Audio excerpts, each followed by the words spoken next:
Teaching, or did teaching choose you? Yeah, you didn't want to be teacher. That's how I feel. I don't know about you, but like I just had different experiences, like sometimes volunteering, and then I started. I think that I told you my experience, right? How we met each other. Well, no, my incident was English was an accident in my life. No. Did I share that with you? Yeah. Yes. I wanted to become a lawyer because I talk a lot. Okay. But English came and here. This is what it is. It brings you new places. So that was exactly what happened to me. Similar, I finished my university, and I was like, oh, I don't really know what I want to do as a job.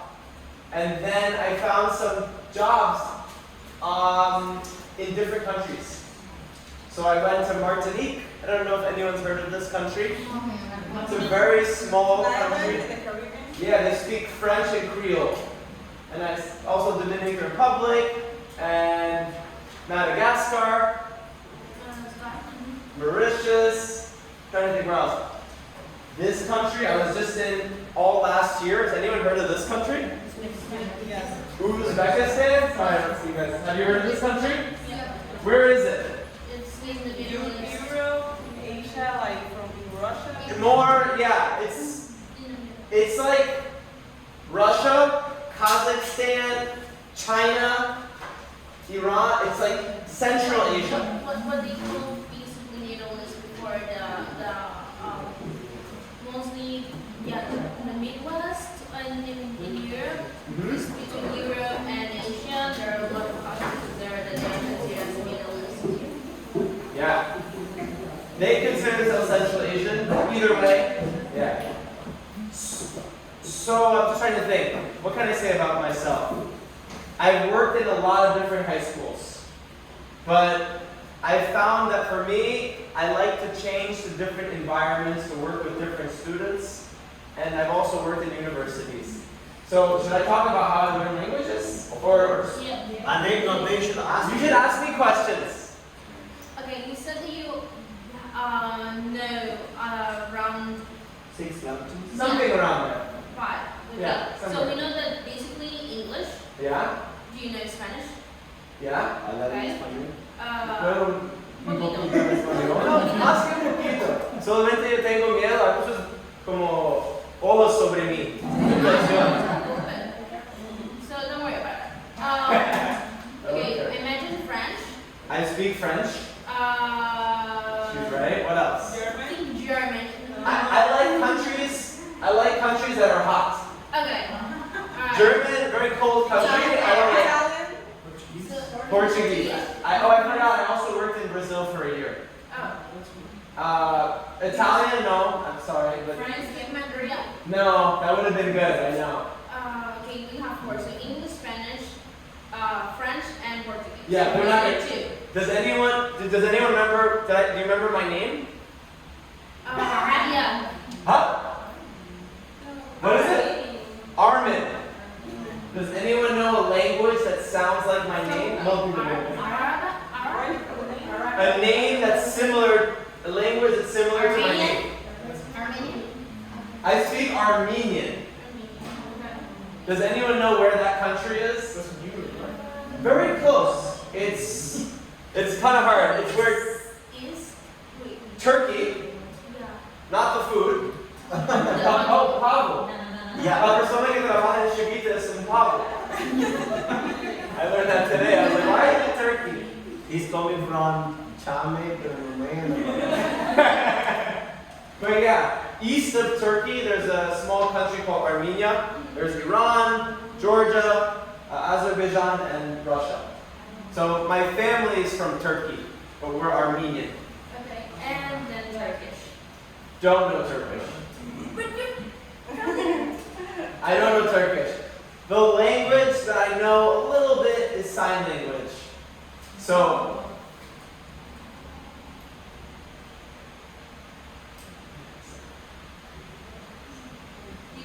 Teaching yourself? I taught ASL before. I am learning ASL with videos. Nice. You should study a guy, Bill. Big Big Car. I studied that one. Yeah. He's good. So in New York City, when you become a teacher, they give you like 1 degree.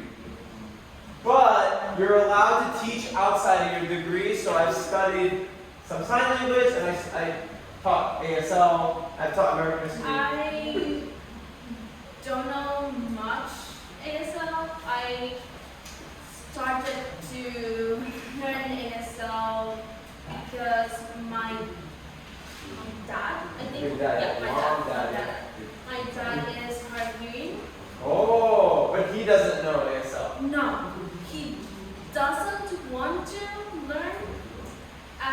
But that's my stepdad. I don't know how to say step.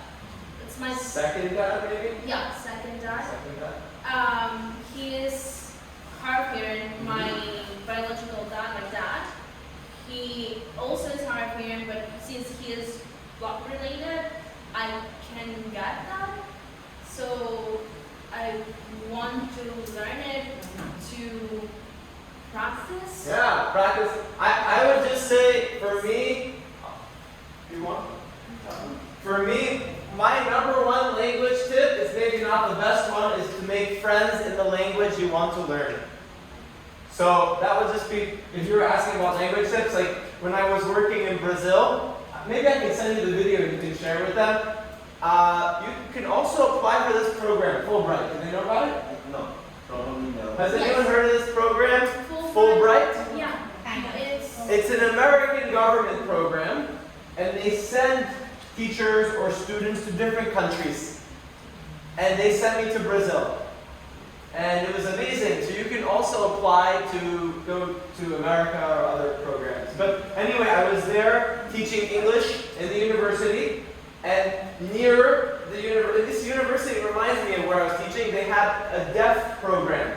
It's called Libras. It's like you have a Panamanian sign language. Every country has different sign language. yeah. So I was teaching English, and then the deaf people wanted to also learn English. So I did like a program of English for the deaf, and that's how I got interested, and I had a friend. So I'm just sharing, like, it was through friendships and exchange that I wanted to learn more. I think it's working. It's working. Bill has these lessons where his videos doesn't have sound. So basically, you can watch them. You're forced to do Yeah, it. exactly. You're like you get so involved that you basically start feeling like you are not in a silent Yeah. room, and you start learning from them, and they have like this stuff. So basically, what I can do is like mostly names, basic ones like my name is. Yeah, start basic. But that's also a really good idea of what you're saying. Hey, wait, whoever's going to share, I don't know your name. So what's your name? Paula. Okay, my name is Armenian. Oh, the same sign as in Spanish. Isn't what it say my name? Oh yeah, my name. Because, so what's interesting about sign language is that maybe it came from, I don't know, missionaries. So different countries learn sign language from different places. So it's possible missionaries, I don't know, came to Panama at some point. I'm just creating this because I know it was in Ecuador, it was like that. And they taught sign language, and then you have your own, culture of language, and it mixed with American Sign Language. Okay. But, Have you yeah. have questions? Go, yeah. Say your name, please. With signs. No, with English. That's just Okay. My name is Leibelin. I want to know how was the first language that you learned and how did you learn? Sure. So I grew up with my family, we spoke Armenian. But in the United States, there's a lot of pressure to become American. Because we're all American in the US, but we're also from different places. So I always felt, I grew up right outside of New York City, I always felt kind of American and kind of not American. Because we don't only speak English. So I grew up speaking English and Armenian. Have you ever heard Armenian? Do you want to hear Armenian? Yes. Այսօր հոսեմ ամբողջ աշակերտներին հետ եմ։ Joel լավ ընկերս է, ինձ հիրավերեց քու երգիրը, որ դեսնամ, քեզի ճանաչամ, քու հետ խոսին գալի սորվից նոր բաներ, եւ շատ ուրախ եմ որ հոսեմ այսօր։ Armenian Hasadan. Does it sound like Arabic? No, actually. Arabic's a little harder, I think. It's like Persian. I think it's more like Persian, maybe Turkish. It sounds like Turkish. Yeah, there's some of the words because the Armenians, like for example, Panama in Colombia used to be one big country. It became split up. Armenia was also much bigger before, and a lot of our land is now Turkey. So my family is from Turkey, but we're Armenian. Just like you could be from here, but you could be from a tribe or another ethnic group. And what was The process of learning, The next language you learn? not the process, because you said that you just with my family. grew up Yeah. with that, but when you decided to learn another language, Oh yeah, I have a good story for that. how did you do Okay, that process? so any form of immersion, For you. yeah, so I think any form of immersion is super powerful. What does immersion mean? Same word in Spanish, but can someone tell me what does it mean, immersion? Yeah, you know what it means. Can someone tell me what it means? Well, you're doing immersion right now here in Panama. I'm trying with Spanish. I go into an environment and I don't communicate with anyone because they don't know English. I mean, you guys know English, but so I had a teacher in university who was like my best teacher. Like Joel was your best, or Mr. Alvarez your best teacher. And he took me. Has anyone heard of Zapatistas? It's like a political social movement in Mexico.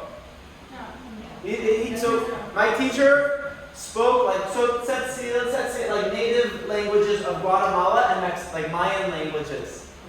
He took me in university, I must have been like 18, to go live with these communities in Chiapas. I don't know. Yeah, you know Chiapas. You guys know more than me.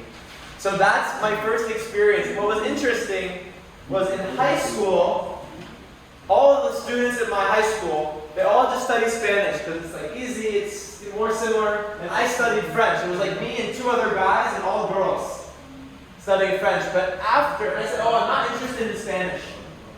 Right? It's not interesting to me. I like French. My family speaks French. And then I went with this teacher to Mexico, and I lived with a family.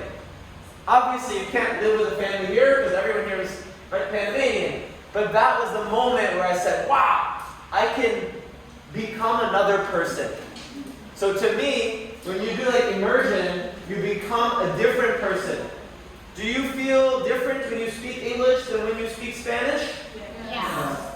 Can someone share how do you feel different? I kind of feel like more confident than when I speak Spanish. You feel more confident in English. Why is that? I don't know, it's just like my alter ego or something like that. I just didn't know.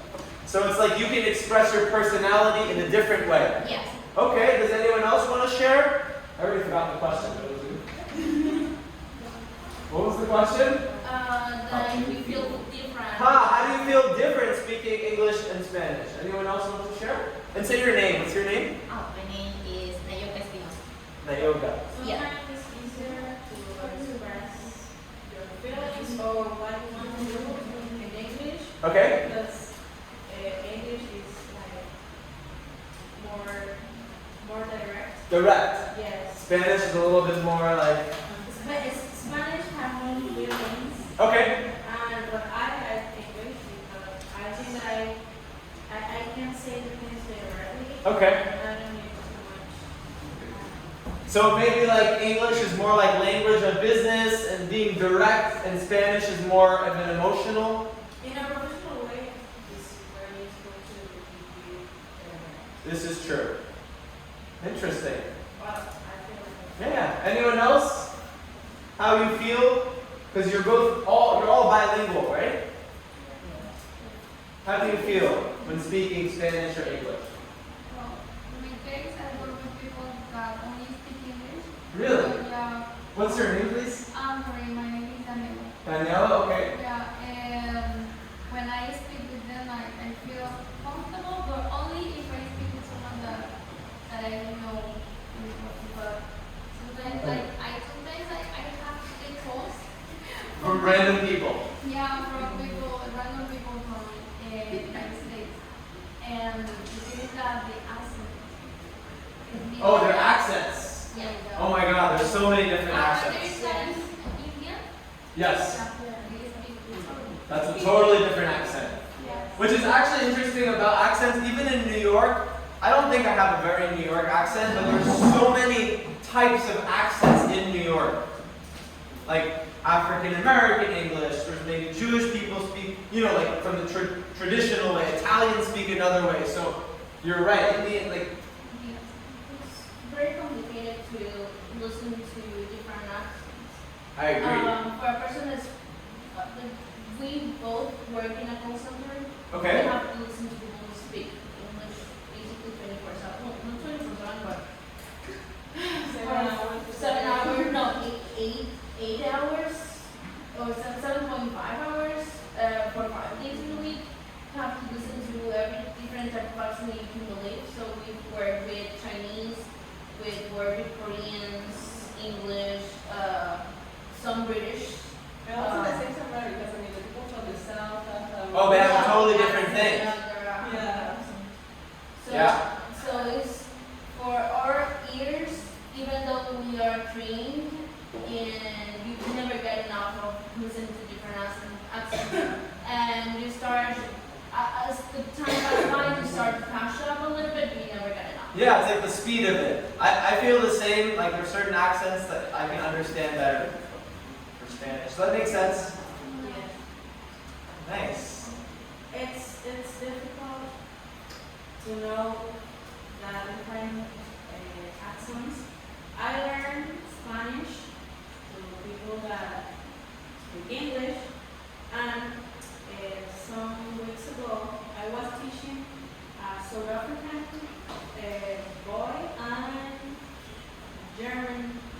You were teaching them Spanish? Yes. Okay. And it was a little difficult to communicate because Germany has a different accent, Really different. and Yeah. it was difficult to understand because they talk like they were bored all the time, or something like that. And the South African was he meets the Africans Yeah, his own and language. the English, and he tried to talk also French. So sometimes it was very difficult to understand, and we were good. A German, a French, Afrikaner. and a Panamanian. So I was trying to teach them Spanish, but he always talked to me in English, the English that they learned. But it was very difficult because the boy that worked from South Africa, he didn't know the numbers in English. He learned it in Afrikaans.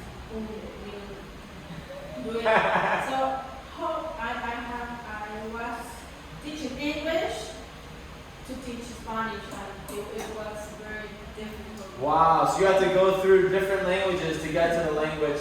It sounds really Yes. complicated. I think we're doing it right now. We're creating an English-speaking environment together. And I mean, people are at different levels of comfort. Just like right now in the classroom, some people are, more active, others are a little more shy. And I think our goal as teachers or whatever we are is to make people feel comfortable. So that's one of my aims in my class. So you can't be too comfortable, then they don't learn anything. I do Yeah. have a question. When you learn all of the languages, Yeah.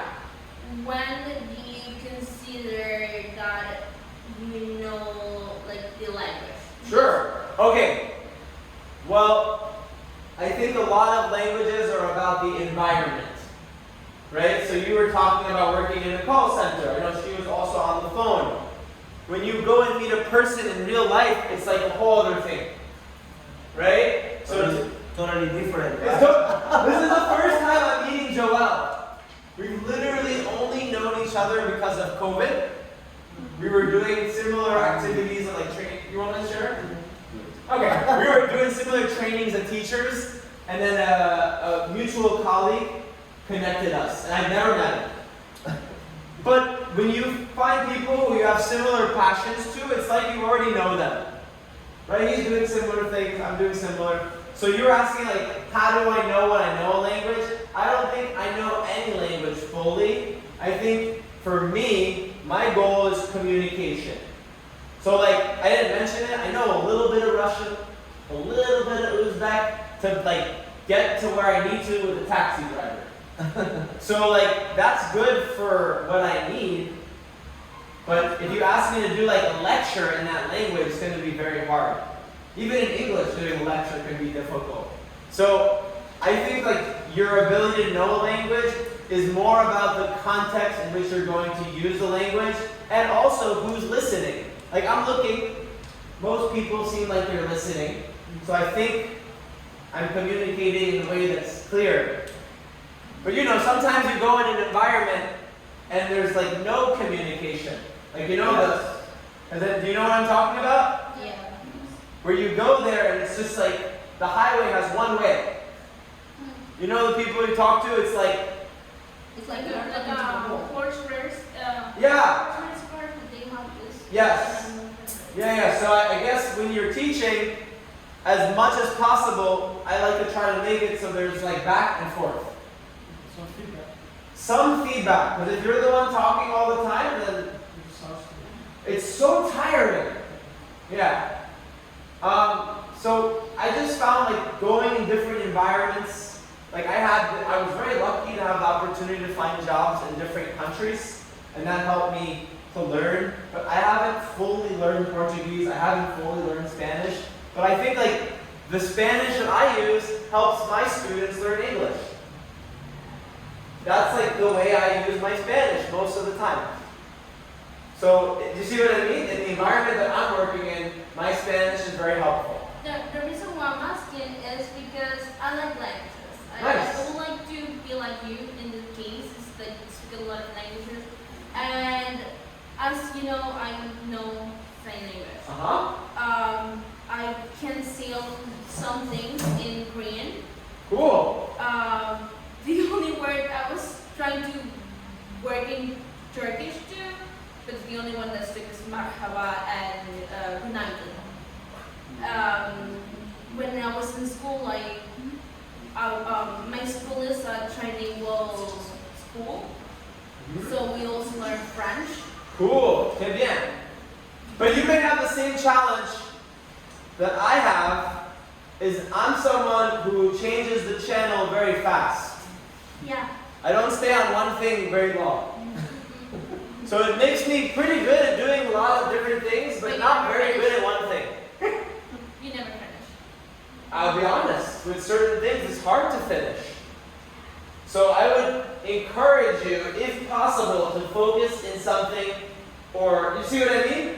Because then, Is it better like focusing on one language or what? for me, I like to focus on an environment that I want to communicate in. You know, like a person, or, like for instance, I love yoga. So when I lived in Brazil, I took yoga classes in Portuguese. So my suggestion is if you love something, watch videos about that. Find people about that topic in that language. Because I think like starting with what you love makes learning easier. If you're like, I'm going to learn English, I'm going to learn Turkish, for me that's not as interesting as I want to make a friend, you know? Or learn about a song, or, you know, something more It's like connecting the language to a passion. to a human being, passion, something that you really need. Because right now, I mean, you're in a Spanish environment, Spanish-speaking environment, so you have to figure out some way to make it like you need this. I mean, maybe something, yeah. It's like connection before content, right? So if I am connected to the person, to the real person, Yes. so I will find something in common that will probably be like, learning a language, and then we can learn. But sometimes we go into content before connection. Too fast. Do you like English? Why do you like English? Why do you want to learn another language? Probably say, no, Portuguese, French, whatever. But there is something that English has that you got connected. So then you need to find that connection Yeah. before going into the learning. So we have 5 more minutes, and I want to jump into teaching tips for future teachers. But do you have a question? Yeah. What's your name? My name is Marlon. Maron. Marlon. About the language, what do you think about which language is the most difficult to learn and why? Oh, I found Russian difficult. I studied a bit of Arabic. For me, the question is actually based on how different or similar is that language that you're studying to your own language. So like Russian, the script is totally different. Arabic, it's like in the opposite direction. Like when I was studying Uzbek a bit, the grammar is totally different. So French and Spanish to me is much more similar than Spanish and Russian. So, I mean, obviously Russian is a higher level language in terms of like difficulty because it's so different than Spanish. But to me, it's about your own language and how different is your own language from that language. So like an Arabic speaker can learn Persian maybe more easily because of the language, the script's the same. A lot of the spelling and the words, some of the words are similar. That's my answer. So I don't have one. I would imagine Chinese or Arabic. I don't know, what do you think? I don't know, Chinese. Yeah, we got Confucius Institute downstairs. What's that? You have time here. Let's move into teaching things. And you have been training a lot of teachers all over the world. Yeah. And you have been a teacher, you are a teacher, you have worked with teachers from different countries. So how would you advise, or what would advice be to future teachers Yeah. English, just if they happen to become teachers in the future or teach? So what would be your suggestion or deal or tips for them to keep learning, to keep growing, and at the same time to become good teachers and great teachers? Yeah. I'm not going to say I'm the best at it, but number one, there's so many number ones, classroom management is super difficult. Right? How do you manage all the personalities in your class? So to me, that could be done in different ways. But to me, that's very important. Like when you walk in the room, how do you structure the space for learning? So whatever that is, I like to have like a circle, but just being very intentional, like how do people learn in a group? Because we're like learning as a group, So that is one, managing the class and the personalities. 2, I would say, is keeping people excited. I have the challenge at my school where my students use technology for everything. They basically, some of my students do like 0 in English and just use Google Translate for everything. I don't know if you've seen that or if you know what I'm talking about. And what happens with that is you end up not learning the language, right? So what my job is try to get them to do their best to express their ideas, even if we were talking about it before, if there's mistakes. I'd rather see a mistake than see something off of Google Translate. I don't care what the internet knows. I care what my students have in their head. And I think that they choose the internet because the internet can express their ideas better. But I think that you want to make an environment where your students feel like they can make mistakes. I think it's what we were just, me and Joel were talking about, because if they feel like you're going to criticize them or someone's going to make fun of them, they don't want to learn. They don't want to be there. They don't want to get to know you. There's also this line, I don't know how it works for teachers in Panama, but you can be very distant or you can be too close to the students, too much like friend. So I think that being able to be both, distant and professional, but also having this human part is very important. the other part, which I think is challenging, is to understand where your students are coming from. So I have some students who, for instance, don't know Spanish, how to read or write it. And they're expected to learn English and pass the New York State regents. This is very difficult, you know? Or I have a student from Yemen, for instance. He's called Saif, student with interrupted formal instruction. For a couple of years, he did not go to school.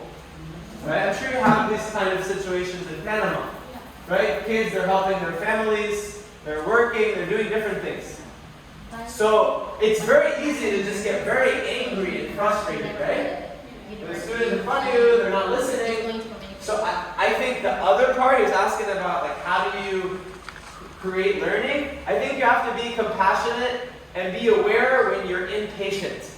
I don't know, I'm impatient. I want everything quick and easy and fast.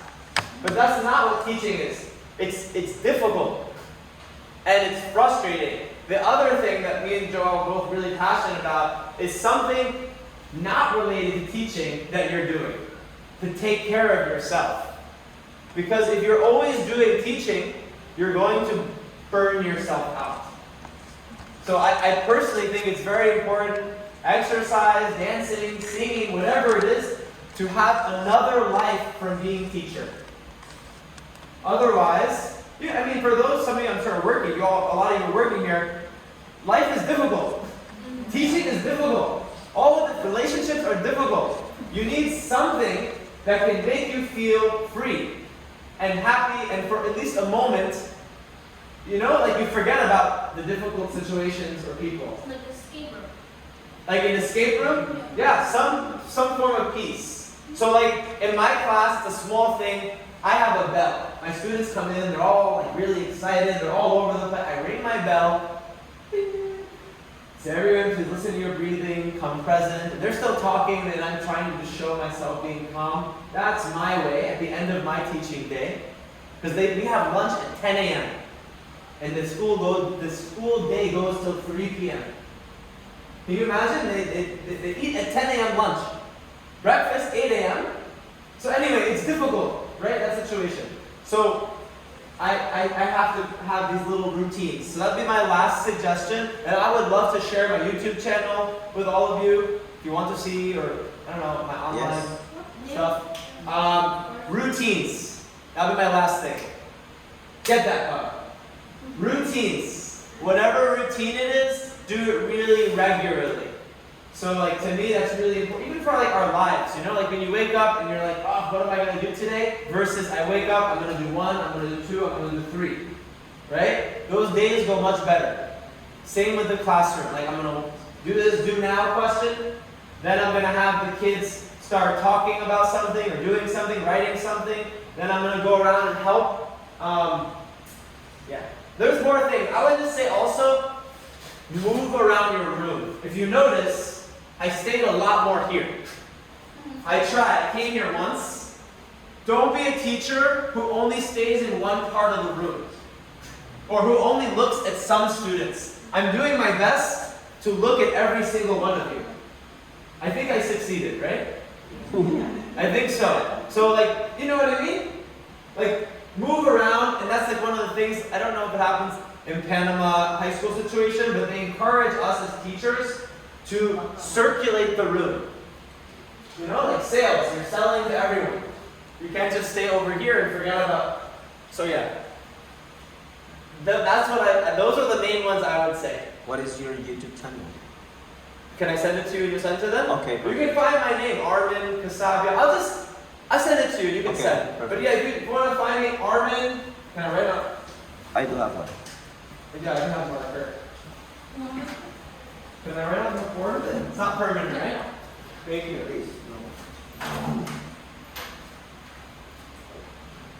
My name is all messed up, but it's Armin Kasabia.